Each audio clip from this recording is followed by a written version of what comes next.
Danny, you're very welcome to the show. Thank you for coming. Thanks for the invite, Sharon. A bit out of my comfort zone, but I know you've been trying to get me to do this for a while. I have, and I'll tell you why. I know that when we'd been at networking on and off, you were so full of knowledge that I was like, I wanted to plug you into a camera there and then and say, Danny, put that live now. So I'm delighted that you came. But listen, it'll be lovely. It'll be relaxed. You'll be fine. So we'll start things off just a little bit about you and your business and how that came about. Yeah, I suppose it's probably a poignant week. So this is our 20th year in business this week. So the first Monday, 20 years ago, Mark set up Iping, my business partner. Okay. He had been a senior Dell engineer with Dell out in Cherrywood. And he just wanted to go out on his own. He did a couple of contacts. He's a real genius engineer. I know one of the questions you're going to ask me later is about recruitment and what kind of persons they can be. Well, Mark would be the guy you'd try to interview, if you wanted someone, because that's his passion, And I was, when he started off, I was his Sonic Wall channel manager for Ireland. And so he was my customer. And we just, by meeting over time together, that he decided, well, look, I can take this business so far, but I'm an engineer. You're a businessman. You're a salesman. You could take us to the next level. So you were in sales in Sonic Wall? Yes. Okay. Yeah, that's a great partnership. Yeah, and look, I always say, one of the things about us, we weren't friends. So it's not two mates or two family members that came together. We were two guys that came together because of our strengths. I love it. I love it. Yeah. So and that's a different type of partnership, because I think I'd be nervous to get into business with a friend or a relative. I think it's destined for disaster unless they're very special people.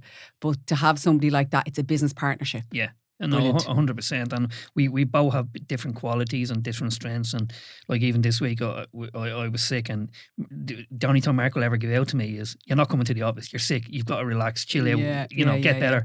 Where I wouldn't be that kind of person. But that's the only time we'd ever have an argument, on things like that. In 20 years. Yeah, Mark was in business before I came in, and then Mark brought me in as his partner. Okay. To help him grow the business. Later on, right? So you looked after the sales and all that kind of thing. Oh, originally when I went in, it was to help grow the business. So we had a certain turnover, and we wanted to get to the next level. I think at the time we maybe only had 2 staff. Yeah, and we wanted to take that on, and that my strength was what I knew would work for me, and similar to yourself, networking. I knew that if I got my face out there, I could build a reputation for Iping, and I could build Iping up to roughly where we are now. Like we've 9 people in the business instead of 2. Brilliant. And, our customer base is totally different to what it was probably 20 years ago. So like, I know one of the stories that we're so proud of, both me and Mark, when the recession happened around 2010, we met this school principal. I won't name, but that school principal had taken the early redundancy because things were changing with the laws and things like that. And he all he wanted was a laptop. He was working in an enterprise hub, and all he wanted was a laptop. And he said that no one would help him set up softwares and set him up a laptop. And we got him a laptop. We set it up for him. He now has a factory producing mock leaving cert papers and junior cert papers with 50 staff in it. And he said he'd never leave us because we were the only ones that would look after him all them years ago with one laptop.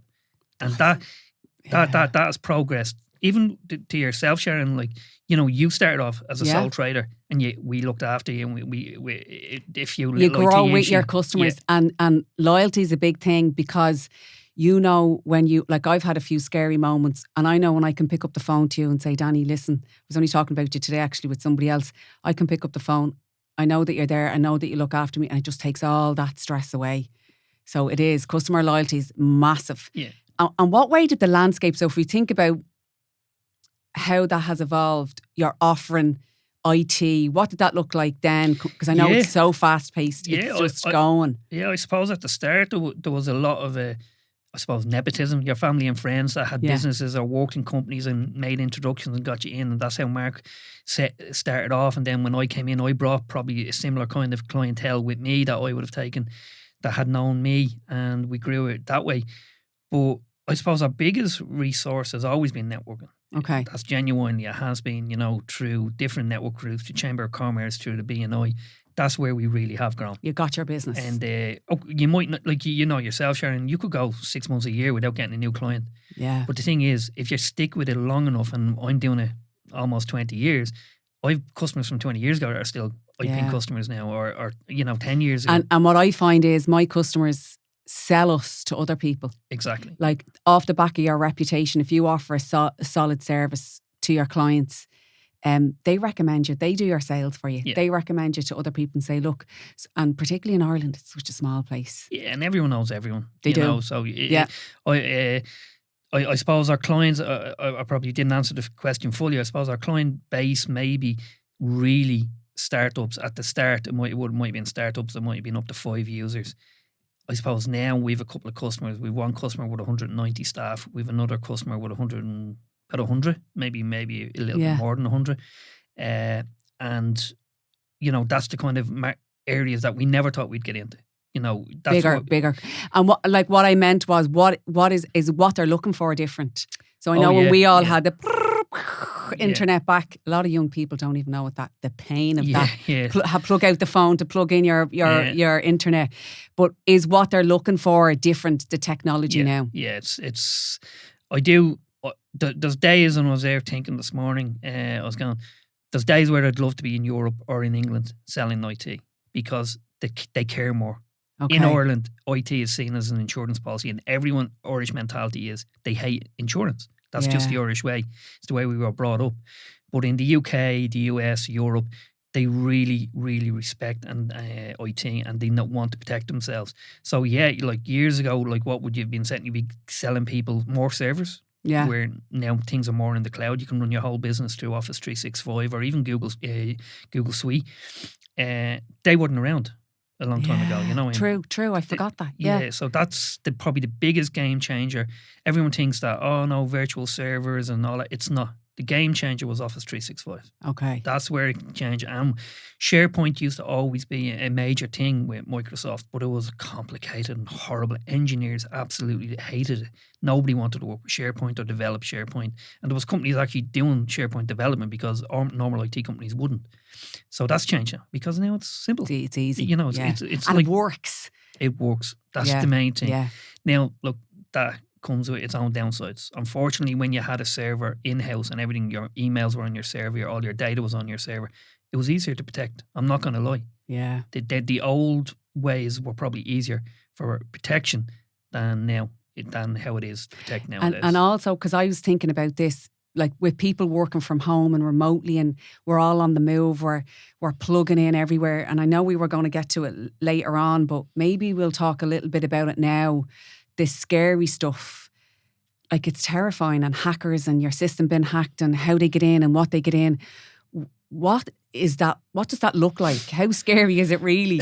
Yeah, like I guess I said, Sharon, like I suppose up to 10 years ago, you could secure and you could protect your data as best you could, and you could set up the principles, the rules, the laws to protect yourself. It's out of your hands now almost.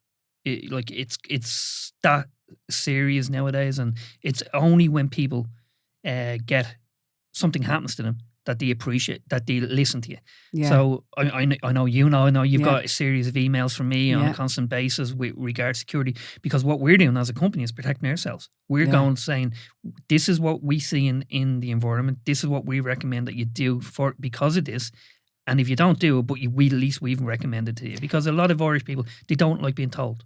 They don't know, I pay enough on IT, I'm not paying any more. Yeah, they think it's and what are the hackers? What I suppose are the risks to our business? So the main risks are that they want your data. Okay. So they'll want your data, and they'll try and either sell it back to you or they'll try and sell it on the dark web. And that's all kind of data. That would be email addresses, phone numbers, addresses, and actually data itself. Okay. That's what ransomware will try and do. That's what malware is, when they go into your devices, is looking for. And are these physically people set up? They're centers set up, because this is what I couldn't believe. So they're actually hacking is actually a legit business. Yes, worth I think over $30 trillion a year worldwide. Majority of these companies, like there's a program on every Monday at 8:30 on BBC about hacking, and I watch it every week, and I'd be amazed at some of the places. Like I know I was watching one the other night, it was Calcutta, and it was 3,500 hackers in a proper business environment working. Oh my God! You know, and their job is just to. And what are they looking for? So, well, they were doing a thing on Amazon where they were ringing people saying that you were receiving an email or a text like we all do. You know, you passed the toll. No, I haven't been on toll bridge in a month, but I've passed the toll today and you haven't paid your fee. Please make your payment link. Yeah. Things like that. And people are making these Amazon payments and they were saying, "Oh, sorry, we charge you in error. If you want a refund, please call us," and then they'll try and get you to buy a voucher from Amazon to. So that they can give it back to you. But it wasn't. It was just a pure hoax, you know. And the hackers on BBC were then trying to ring the people saying, get off the phone. Because what they do is they put AnyDesk. So AnyDesk is an app that can go onto a phone or a laptop or a Surface or anything like that and basically take control of it. So they can see everything that's going on. It's like it's a malware that they install. Now, the dem apps can be used by legit companies as well, but these guys are using them to get onto your device and take control. And once they're on your device, then they've access to everything. Yeah, and the only way you have to uninstall the app and then do a full clean sweep back to. And for our laptops, say with people who are working in our businesses, because it's something that I'm always like, what should we be doing to protect our businesses from hackers? Is there anything that we can do? Yeah, no, there's loads, and like. That series of emails I would have sent out to companies like yourself there in September. So there is things you can do. So if we just take it from a different viewpoint, so the first viewpoints being data protection and the GDPR and 2018 laws. So that basically has a criteria of best endeavour, doing the best you possibly can to protect your data and your clients and staff and any information that you hold on that. And we just to say as well, Danny, we're obligated to do this as founders, CEOs, business owners. Yep. It's part of our duties as directors or whatever we are of our business to make sure that this is implemented. It's not a nice to have. No, but you understand that. Yeah. I'd say you're probably in the 5% market of understanding. 95% of people don't. So one of the biggest changes in 2018 was the right to prosecute from the Data Protection Office. They had no power. So the 1988 Data Protection Act was written in Ireland, who then the EU implemented into the GDPR data protection legislation in 2018. So when I was in university studying law, I studied the 1988 Act. So I was quite familiar with it when it was coming back around in 2018. And the difference between before 2018 and after 2018 on the 25th of May is the power to prosecute. So a director of a company now can be personally prosecuted for a breach. Now, are they going to breach it for you getting hacked? No, they won't. They'll fine you, and they'll fine you up to a certain percentage of your turnover. But the reason that they have the right to prosecute is if you've done nothing, total neglect to protect that data and to protect your clients and your staff's information. Because don't forget, it's not just your clients' information; it is your staff's HR information that you have to protect as well. If you don't protect that with some sort of due diligence, they have the power to take you to court. They're most likely going to fine you, but they have the power now to take the director of a company to court. And it's terrifying. But if you just kind of take heed now and do what you need to do. So what should we be doing in our businesses? If you take, say, most of the people that are listening to us are either working in SMEs or founders, directors of SMEs. So what should we be doing? Yeah, space? First and foremost, Iping as a company, we specialise in startups, sole traders and SMEs. Now, I mean proper SMEs. As I said it before, I was a channel manager for Sonic Wall. A definition of an SME in the UK towards Ireland is totally different. An SME to me is anything up to 20 users. Yeah. You know, it's that we're small. Like a medium company towards is anything above 20. In the UK, they laugh at that. You know, so that's what the market is. 80% of our market in Ireland is less than 10 users. And that's the market that we want because that's the one that the big guys don't want. So we you go after them. Yeah. So what you need to do, as I said, there's two ways of doing this. So the first one is do the due diligence that the Data Protection Office recommends. So, like, you know, take it for, on average, you've got your antivirus, you've got your two-factor FA on your Microsoft or Google accounts. If you're office-based, you have a firewall to protect your broadband coming in and going out of the building. Okay. that has changed. And that's something I know you're probably going to ask later. That has changed because we're not on premise anymore. Yeah. We are We're working. on the move. We're on the move. Phone. Yeah. And like, because what we were, there was a customer that I know that he was actually hacked from his phone. They got into his email on his phone and were able to access, but then they had everything. And most likely they got into his free Gmail account, his private email account on his phone, not his work email. So we all do it. Now, so the other thing that we do for the GDPR is we have a policy process document for every company, and it's up to the director to write this. If you're over 20, you have to have a data protection officer, 20 staff. Okay. Majority of people won't need that. So it's going to come down to the single director to look after. You write your policy process document, and in that, any training you give your staff on cybersecurity, you record it. Anything you do, we initiate 2FA on this date. We install antivirus, managed antivirus, not the free ones that you can get from McAfee and people like that. Yeah. You know, the proper ones. That if you have a firewall, you have the firewall set up. And what are those antiviruses doing? They're running checks, so the managed one will always keep running checks. So it will monitor and protect as best as can. But antivirus is an old defense. It is something that has been around for a long, long time, and it's probably a little bit out of date compared to what we really need. So there's a few things that, but it's better than nothing. It's kind of going to run security and stuff like that. It ticks the box of the data protection office. Yeah. So ticking the boxes, 2FA, training for your staff, policy process document, an antivirus, a firewall if you're on premise, and just overall awareness of threats that are out there and what you're trying to do. And you're not being reactive, you're being proactive to protect the data that you have. One of the main issues, if you don't mind me talking about, is I find, and this is something that came up in the highlight last year with Microsoft. So Microsoft's two biggest selling products are Plan 1, email only, or can be called Business Basic as well, and also Business Standard, which comes with the suite of Word, Excel, PowerPoint, and so on. The problem with them, they've no security built in. Okay. And Microsoft aren't telling us this. You know, that Microsoft are it's basic security that's on them. What they both need is a thing called Defender 2, which is another product from Microsoft. Okay. Or in the case of Business Standard, moving to Business Premium, because it comes down with the security that is necessary to use. So when people are buying their basic, like they're starting up a business, they're going with email Office, only. Yeah. Nobody's saying you should have this. No, it doesn't. Well, I know you guys would, but like generally. Sharon, I'll be honest with you, up to about 9 months ago, we didn't know. We thought the security was good enough. It's not.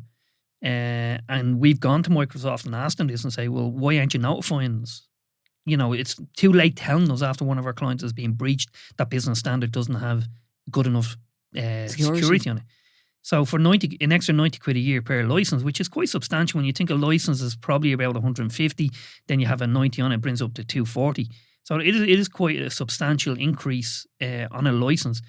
But the security that comes with Defender 2 is worth it. It's worth every penny of it.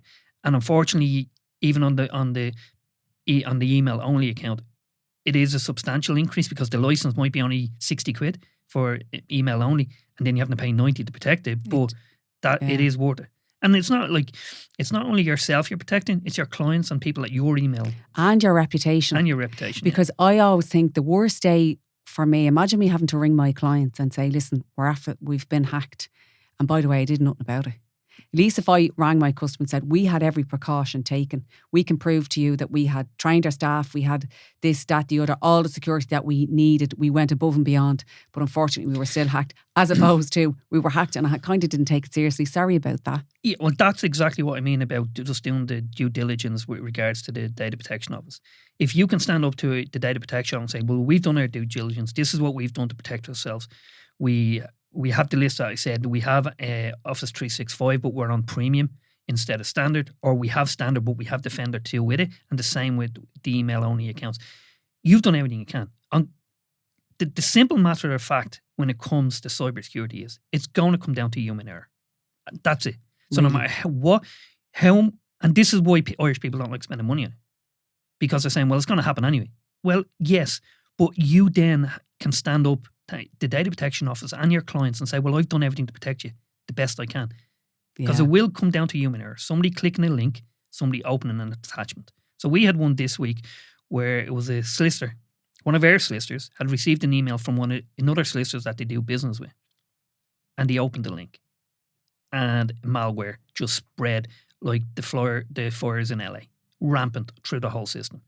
We were able to stop it for two reasons. One, our customer was with Microsoft Premium. Plus, they have a product that we found this year called Octiga. And Octiga is a monitoring and management of your Office 365 account. Within minutes, it spotted the malware coming in and closed down the accounts, notified us so that we could change all the passwords and clean everything up. Wow. So within a couple of hours, the hack had gone and no damage had been done. Oh, amazing. I'd say they were relieved. Yeah, they were. But, we don't have all of our clients on Premium and we don't have all of our clients with Octiga. Yeah. And that's the scary thing. What would it look like? Like, explain to us what it would look like or what happens when someone gets hacked. Because we hear about these hackers that, like, they're professional. It's a business.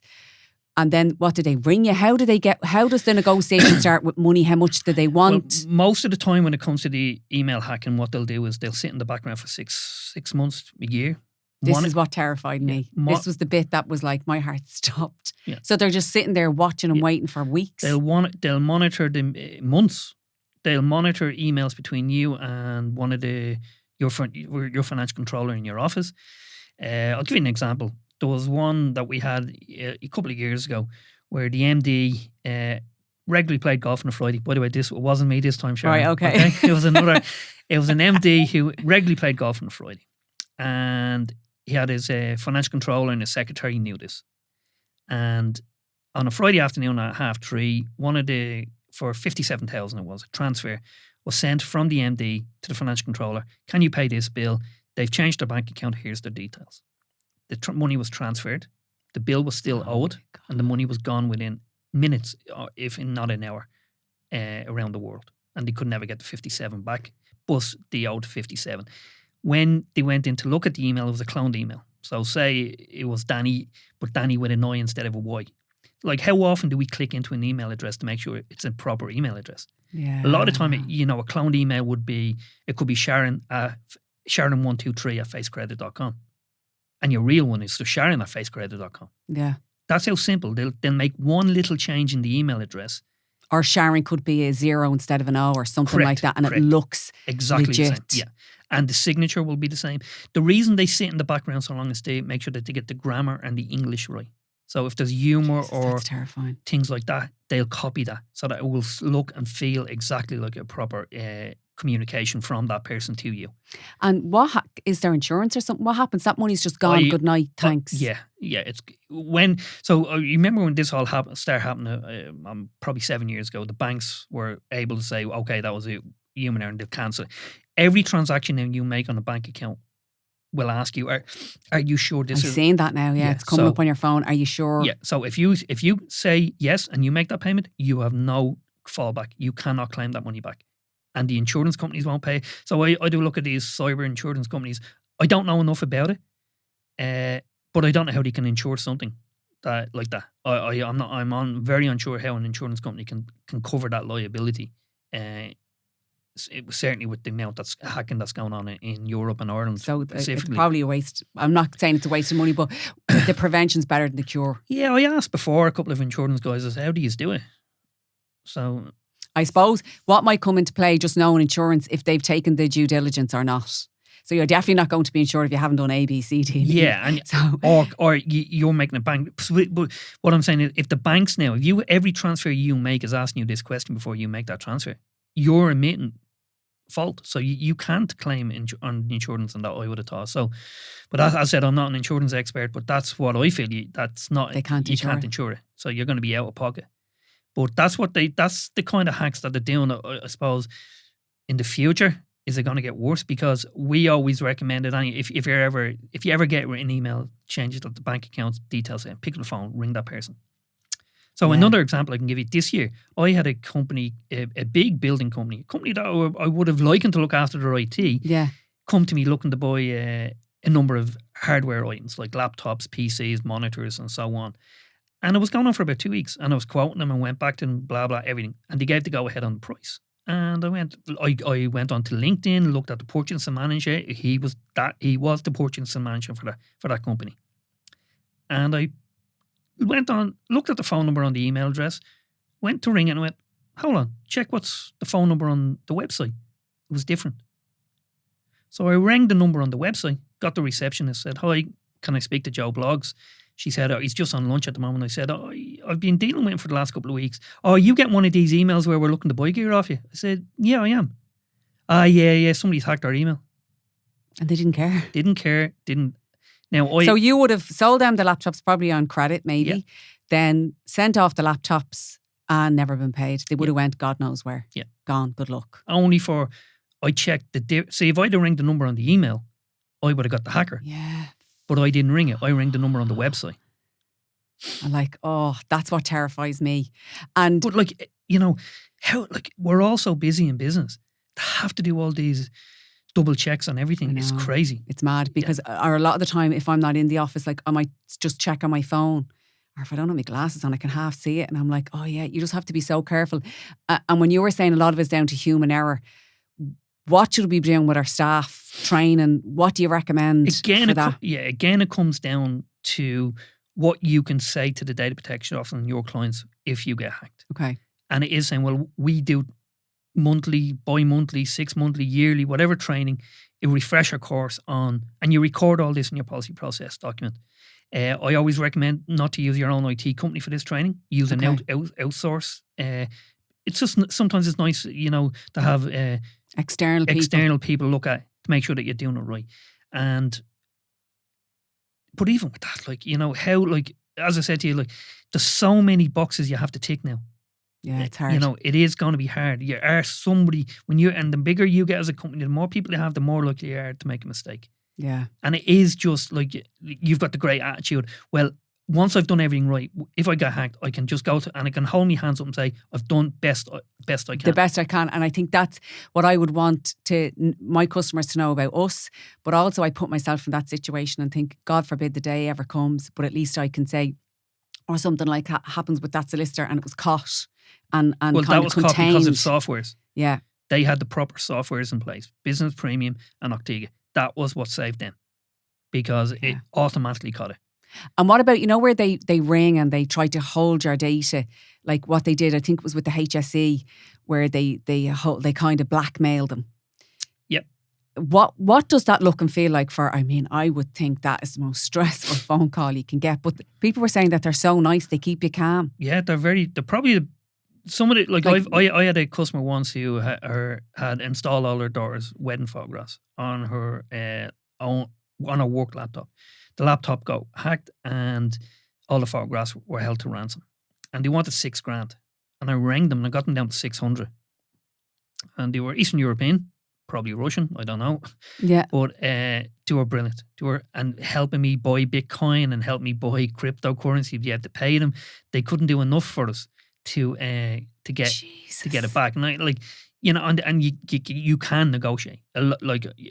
Any of the big hacks that have happened in the world, they've all been negotiated. So don't try and handle it yourself. Call an expert in somewhere if it happens in your business and someone don't just try and handle it yourself. Well, the best thing to do and the biggest thing to do on a malware attack, right? So there's a different kinds of attacks. So, if somebody's trying to ransomware you, the best thing you can do is just make sure you've got your daily backups. If you're backing up every day at say 7 o'clock in the evening, and you get ransomed on a Tuesday, you have your backup and it went through successfully at 7 o'clock. So my engineers, I've got 1 or 2 engineers every morning to check all my clients' backups to make sure that they were successful overnight. If that client was to get hacked that day, we can go, no, we're not paying you. If that data isn't too sensitive, we're not paying you.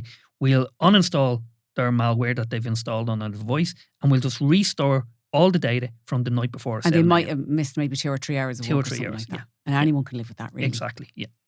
So, backups is huge. Right, backups is a huge thing to protect yourself, as well as the security add-ons that you had. And I do get, I had a couple of customers get really angry with me about, why do I need to buy these extra securities from Microsoft? Microsoft should be supplying this. They should be. I agree. But I'm not Microsoft. They think you're making money off the back of this. Yeah, no, but you know yourself that we sold Octiga at cost because we believed in the product so much that we don't make any money on it because we believe it's too important to protect their clients and their reputations and our reputation. We don't want our clients getting hacked.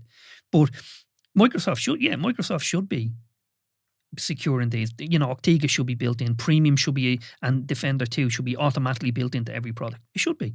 Or if they're not, they should be making people aware of it because it's terrifying. And it really could, there's 40, 50, 60 grand could take down a business. Oh, 100%. Do you know what I mean? Yeah. That could take down your business. If you made a payment of 60 or 70 grand, I know for me, that would be so much money for our business. It would hurt us. But I think that would put the majority of business out of business. So for me to pay the extra €90 per person or whatever it is, Danny, I'm doing it because it's just not worth the stress. To build up a business, and we all know the hard work that we put into it, getting new clients, staff members, training, yada, yada, yada, for someone to take you out because you just didn't want to pay €90. For me, it's a no-brainer. I suppose sometimes with some of the air clients, I've probably been too honest because I'll tell them that this is what you need to do and then I'll go, but it most likely will come down to human error. And they go, well, what's the point to spend the money if it's going to come down to human error? The hindsight is the reason why you will spend the money. That you can honestly turn around to your clients and the data protection office and say, I did my best to secure this. But I had a member of staff who just took their eye off the ball for 30 seconds and pressed the wrong thing. Yeah, because it's not that I was like, you'd be so angry, but it could be just the day that they're very busy or very tired or something else. It could be something, it could be sick. Yeah. That's why it's called human error.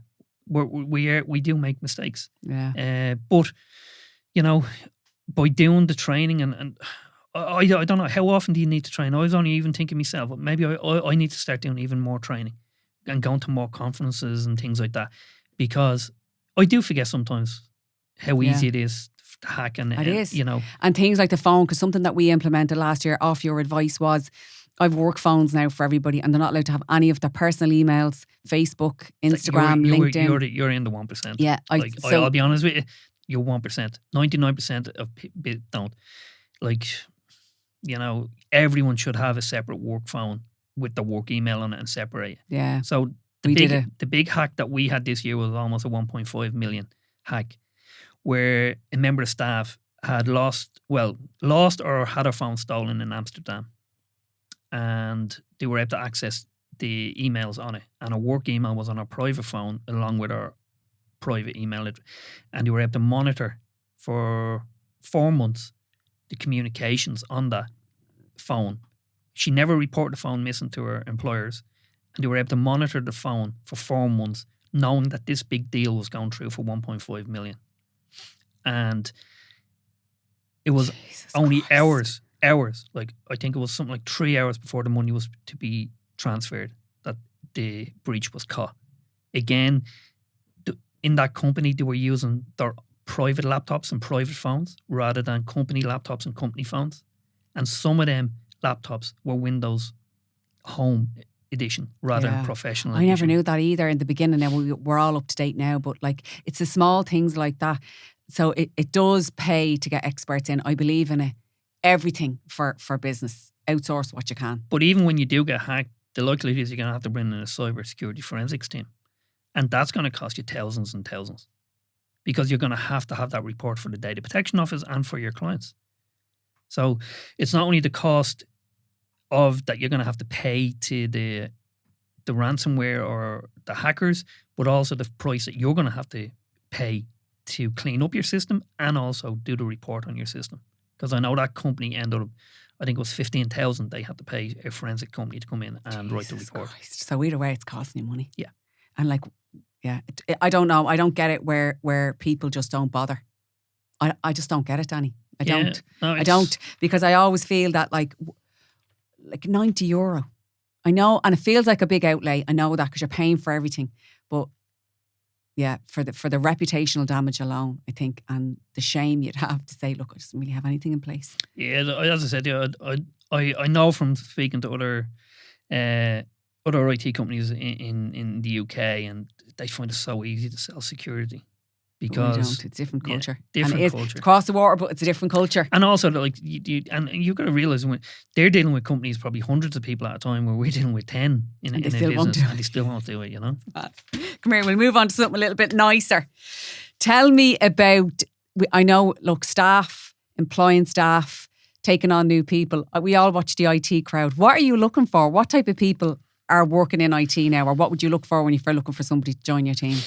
I look for, when I'm looking for somebody who has a personality as well, because it is a customer service facing role. Yeah. And I suppose a lot of the time, IT people are people that lock themselves in their bedrooms when they were growing up. I'm not.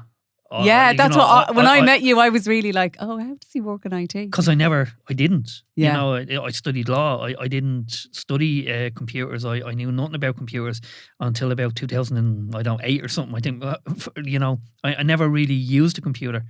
But, you know, the best engineers are normally what you call your IT geeks, the guys off that TV program. Yeah. They're the ones that are normally the best, because that's all they do. They live and breathe.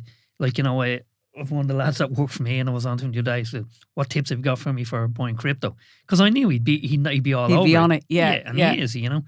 But if you can get good IT people with a personality, it makes a huge difference. I know you use a couple of people in my office. Like, I think Miriam just has the perfect personality. She's brilliant, she's brilliant, because it makes a difference, and she knows me. So when I ring, I want to get Miriam, because I just know she knows what I need, and she knows what I won't understand, and she knows what I will. Yeah, and she's a brilliant engineer, but she's also a mum. Yeah. And so she's not only just, you know, she has the personality to go with it. I know young Joe is he's kind of leading the cybersecurity for me, because he has a passion for it. And when I took him in, anyone that shows eagerness, I will do everything for them. And he showed me eagerness when he came to us, and I'll work with him, and I spend at least once a week where I'll sit down and have a coffee with him and say, okay, what will we do next? What training will we do? What products will we have a look at? Because I know he's passionate about it. Yeah. You know, and that's only two. Like, the rest of the engineers are all brilliant as well. But when they have a personality and they show a bit of enthusiasm, like, it's worth so much. Makes such a difference then, and like, it helps you then retain customers, because the customer service part for us is really, really important. They want to know that they're cared for, and when they ring up, they want that person on the other end of the phone. I think we're all just sick of bots and chat. Yeah. People want to speak to somebody and just say, listen, have a look at this. I think it just makes such a difference. And I think for the next, what's going to differentiate businesses is somebody on the other end of the phone. Like, you can't beat it. But all the chat and all the, you know, AI and all that, it's brilliant, but people still need that connection, and they want to know they're speaking to a human, and they want the same person that they got the last time. Makes a difference. Yeah, no, look, as I said, like, our main business, we've field engineers, but we've our call centre, and there's IT companies out there that you can only email. Yeah, that's what I mean. We're not like that. You can phone us, you can email us. If you phone us, we create the ticket for you. So that, because the ticketing system is what's important. Yeah, you have to have that. You have to have a process in your business. It's traceability that we can trace when you log the call, when we reply to it, that were we within our SLA, and when did we close it, and what did we do in the meantime. So that's really important to us. But it is, I love when the phone's ringing and the guys are picking up the phone, and you hear them talking, and it's almost like the customer knows them. Like, we'd have a quite a large client base, but they all have their favourites. Every customer I have has a favourite engineer that they want to talk to. Now, sometimes you get them, sometimes you won't. Yeah. But I suppose when you're like, we've a really good staff retention, and that's really important to us that we don't. So we'd prefer to wait. Like, we're at the moment, we are looking for another engineer, and we've interviewed loads, but we want to get one that we know will be here in 5 years' time. Yeah. Because we want to invest time, money, and effort and training on everyone that works in Iping. And I know we were talking before about your staff, and you were like, I want to have the most highly trained staff. I want them to be the best and I remember I really admired that day, because I could tell that you were so passionate about what you do, but having the best people in your business to provide the best service for your clients.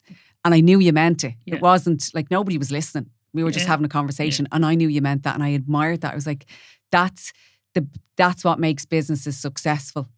But you have to, because IT changes daily. Yeah. If we don't train weekly, we're behind the ball.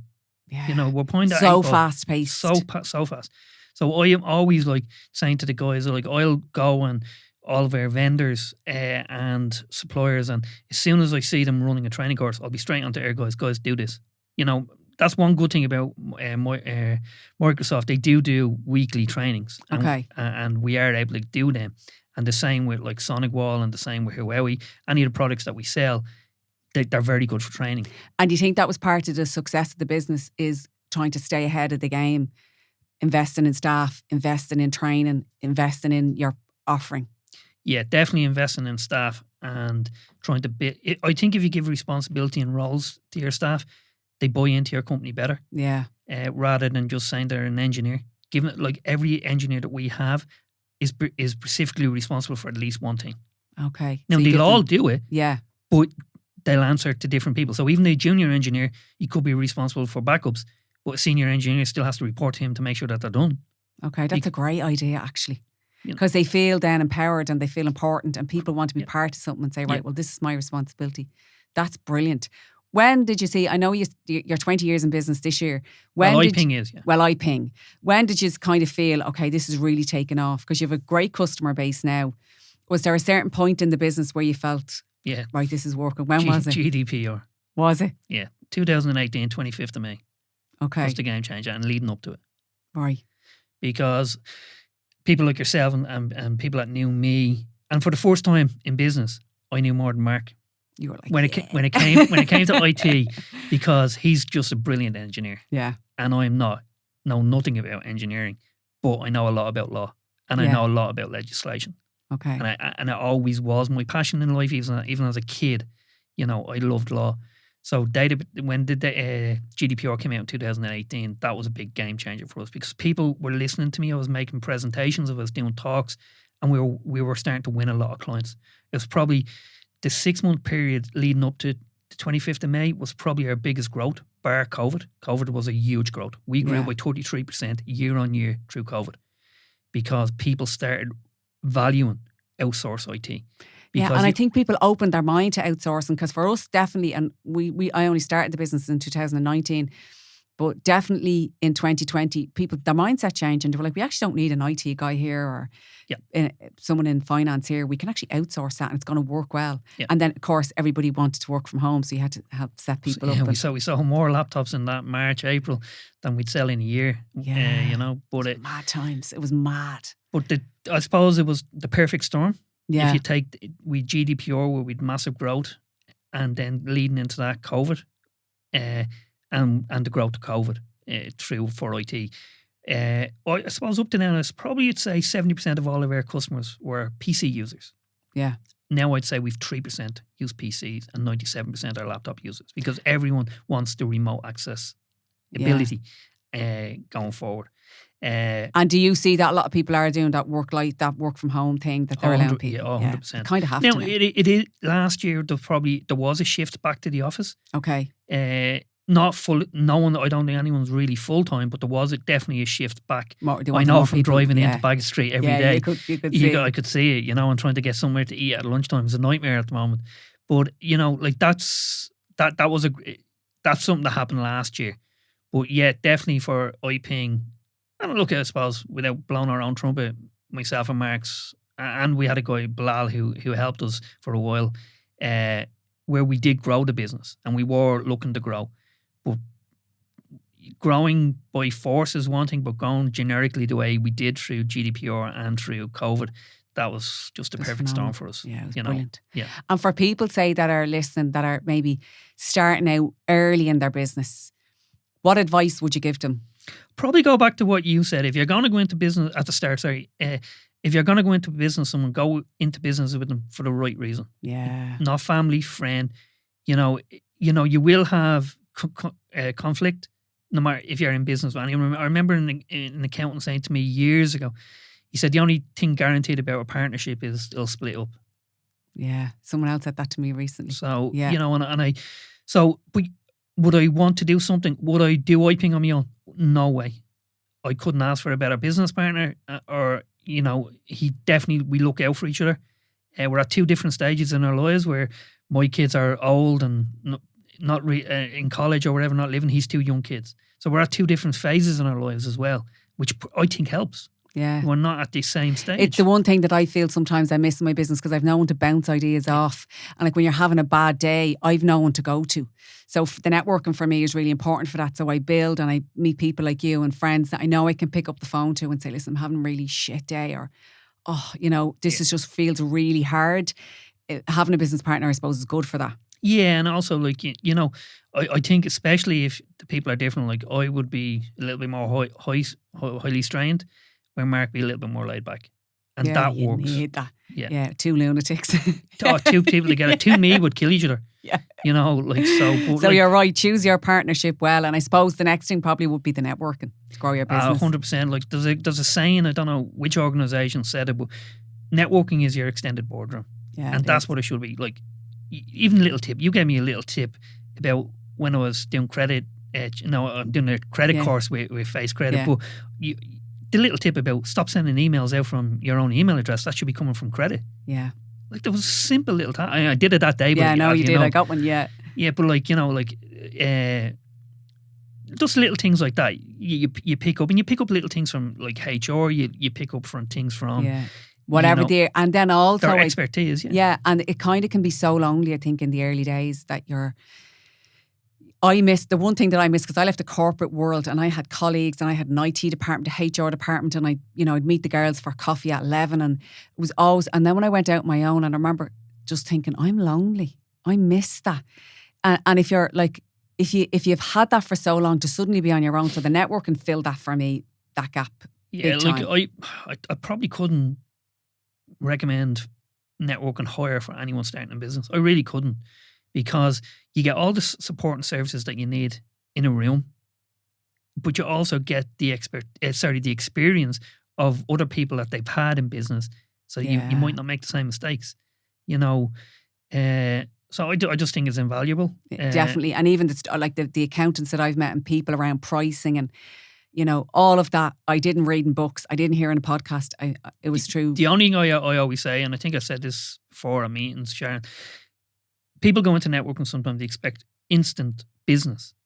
Yeah. You shouldn't do that. Before I did networking a long, long time ago, I watched a few TED podcasts. And on the TED casts, they all, no matter who was speaking, they all said the same thing. Look, listen and learn and reap the benefits in year 2. Wow. My first year in networking, I sold a laptop to a lady after 9 months. That's all I sold for the whole year. And I was in 3 different network groups, and I sold 1 laptop in a year. The next year, I just couldn't stop growing, because of I'd put the hard work in. I wanted to help people, and genuinely going to network with people to help people, rather than just go to a network meeting to pick up business. No intention. People smell it. They know. Yeah. I can tell if someone's there just to get business, or if someone's there really to connect with people. But do you get a buzz when you give someone a referral? Love it. Just love it. Love it. No, there's nothing better than somebody like you've given a referral to, and they text you or ring you saying, "I got that business," and you go, "Oh yeah, it's great. It feels great, and it's great to give back." So. That's for people starting out. Say if somebody's looking to scale, because now you've grown your business. I suppose this is really a selfish question for me, because I'm at that point now where we're growing and we're trying to manage taking on new staff, cash flow, the stress of it all. How did you manage that growth, particularly if it's fast? Yeah, no, 100. I totally get the stress that you're talking about. Yeah, and like even myself, I'm going to do a little bit of a, what do you call it? Thinking myself about things, and how do I handle issues better, and maybe it's time I might do some sort of a course where I can learn how to not react too quickly and not take things too quickly, and not maybe, I suppose the biggest one tip you could give, and I know it's the hardest thing, and I know you don't do it, okay, and that's knock off a half-wife. I know and I'm the worst person in the world. The worst person. I did say to Mark a couple of months ago, I said, Mark, if you text me or ring me after, and this is nothing to do with him, and after 5:30, me and you're going to fall out. And that was because he had 2 young kids, and I didn't want him to make the same mistakes I'd made in my life, where my kids come in from school and I'll still be working. And then I woke up a year ago, and my son lives in America, and my daughter is a teacher, and I'm going, wow, where's my kids gone? Yeah, Danny, you're And I right. don't want him to do that with his I kids. got a shiver there. I was like, oh, yeah. And I'm terrible at it. And I'm terrible. Like my wife said, in 25 years, she's never had a holiday because I'm always on the phone. That's not something you want your wife to say to you. You know what I mean? Like, and the last two holidays, I leave my phone in the hotel room now. And do you think, like, because I know people say this, right? Is that what it takes in the early days to build a business? Like, yeah, but when's the early days? When do you stop? Like, I don't know I don't know because everyone that I speak to and everyone that I've had in the podcast always says when they're at the point you're at, they always say, knock off a 5:30. But I think when you're starting, does it take that? Or are we just fools? If you ask me when I was then, like even now, like I'm still checking my phone. Like I only said to my wife our New Year's resolution that we should leave our phones in the kitchen. Don't have them when we're together. Yeah. Because like it is. I suppose the environment has changed. I suppose 15, 20 years ago, we didn't have our emails on our phones. We didn't have all our business. Like I have so many apps on my phone. I can monitor all the ticketing system from my business. I can see if the phone, every engineer's on a phone call. I can check everything from my phone. But I have that anxiety thing where I must pick up the phone 300 times a day. I know. And I don't need to. I really don't. And I don't think anyone does. And I think, look, having a successful business is one thing and being successful, but you should never have regrets about the time you've spent away from your family because of business. And I think that's the one thing. If I could change, I'd go back and change. Would you? Yeah. Yeah. It's hard to do, but I suppose perspective when you're looking at it now. Oh, hindsight is great. Yeah. As I just say to people, I talk a great game, but do I practice it? Probably not. You know? No, it is hard. But like starting a new year, I suppose it's something to think of. The business can take over your life. And I remember at one stage my husband saying to me, if you mention face credit again, I swear to God, my head's going to explode. Shut up about it. Because it can overtake your life. And technology is great, but when do we put the phone down? When do we get away? Technology is great, but technology is actually bad as well. I think it's ruined us. I think 15 years ago, if me or you were in business and we didn't have our emails and all our apps on our phone, we were probably more relaxed. Happier. And we probably would have been successful. Yeah, because when you'd log off at 5:30, 6 o'clock, you go home, you're home. You don't know what's happening until you go back to your desk the next day at 9 o'clock. Yeah. Now, the beauty of it is, we've flexibility to be here and I have my phone with me and I can check my phone and check my emails after and still keep my eye on the business. But that's probably where we come back to what you've done in your business and, by giving a work phone separate to your private phone and having two phones. By the way, I don't. Again, practice what I preach. The team does, but I don't. I have one phone. Yeah, I'm the same. So practice what I preach. I probably should, but that would be a way around it. That if you could almost go back to 20 years ago when you could leave the office and leave things at home, because life is short. We're only here for a short time. So and no one ever on their deathbed turns around and said, "I wish I worked harder." I know. And we know that and we're still fools. Yeah. So it is something that, people have to be mindful of because the stress and anxiety that it's not worth it. It's not, but it's very hard to stop it once you get into the rhythm of it. And I don't like, I'm not out of it, so I don't know how to. But you're working your way towards it. I'd like to. Would you think of going into the UK market? Is that what would be next? No. You're going to stick with the Irish market? No, we certainly not with Brexit.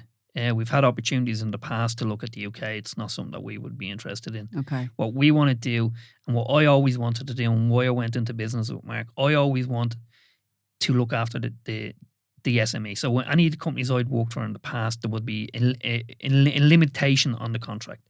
It would be $5,000 or $3,000 or whatever it was, and you might only be a sole trader. You don't want to be paying $3,000 or $5,000 because, like you said, that sole trader can turn into a big business. Yeah. But they need someone to look after them from day one. And bring them along on the journey and give them that safety. And it was one thing, and I don't know if I ever told you this, I probably did. I got one client because they knew that you looked after our IT. Yeah, you told me that. And they were saying, oh no, you're with them, great. Because they wanted to know, particularly when you're starting out in the early days, are they going to last? Are they taking it seriously? Do they have all the security measures in place? And it definitely helped get me a contract, definitely. Because I knew, they knew then we were taking our security seriously. And they said, oh yeah, Iping know what they're doing. Yeah, like there's enough big guys out there that want to look after the semi-state and the bigger companies. what we want to do is look after the sole Small traders guys. and the small businesses.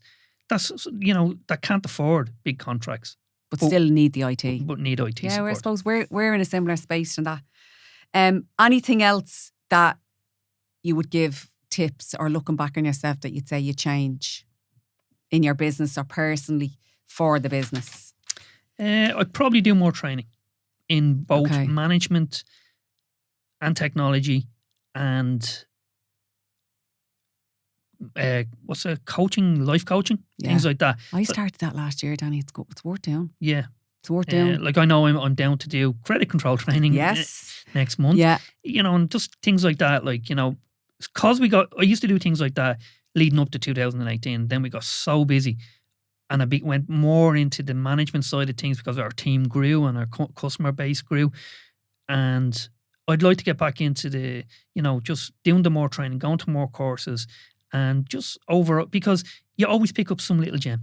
And sometimes you could go to a technology and you could come out with something more business related out of it. You'll pick up something at every course you do. Like you were saying, you're at the Pendulum this week, and I'm sure you picked up a few tips for your business out of it. Yeah, I think it's that's something when I started working with I working with a life/business coach, but he helped me with the anxiety. He helped me with that big time, because that was crippling me. The stress all the time and trying to manage everything. So it wouldn't be great if you just had a button that you could turn off your head at night. Yeah, I know. Because you could be sitting there and you could be having a lovely meal with your partner, and all of a sudden something will flicker in your head from what happened during the day, and you, oh damn, I have to do that. Did you ever pick up the phone and see an email and it ruins the day? Yeah. Or ruins the date night or something, Yeah. and you're like, oh, why did I pick up the phone? Because then you can't get it out of your head. I hate it. 100%. 100%. Yeah, I've done it, and then I'm like, so that maybe we'll both hold each other accountable to get separate phones. Yeah. We'll do that. Yeah. Separate phones, work phones. Take the work gear off. Work gear off us. Anything else before we wrap up, Danny, that you want to share with the audience, or information tips, or tell us actually where they can find you? Yeah, so look, if they're interested in Iping, or just to link in with you and have a coffee. Yeah, so look, I'm always open for a chat. We do an assessment, free assessment for any client that is looking for it. You can get me at danny@iping.ie, or you can go to our website www.iping.ie. And like, we have as I said, we'll sit to anyone. It's whether you're a sole trader or a big company. We'll talk to you and help you as best we can, and we give you some advice. As I said, we do offer a free assessment where we'll go in and have a look and say, well, this is your open doors and these are, oh no, you're fine. Like, we've had people that we've gone and say, well, you don't need it and you're perfect the way you are. And what if somebody maybe has had a hack? Can they contact you? Okay. And that's where we do, believe it or not, because the only reason that we are in Dublin City is because we do pick up a lot of a lot of business, because we're based in Dublin too. So if you Google IT company Dublin, we would come up generically very quickly. And, and a lot of the guys that would come up also have no interest in you, in the sole So if trade. they've had a hack, they can go to you. They can come to us, So, yeah. Brilliant. Okay, that's great. Thank you very much, Dan. Thank you, Karen.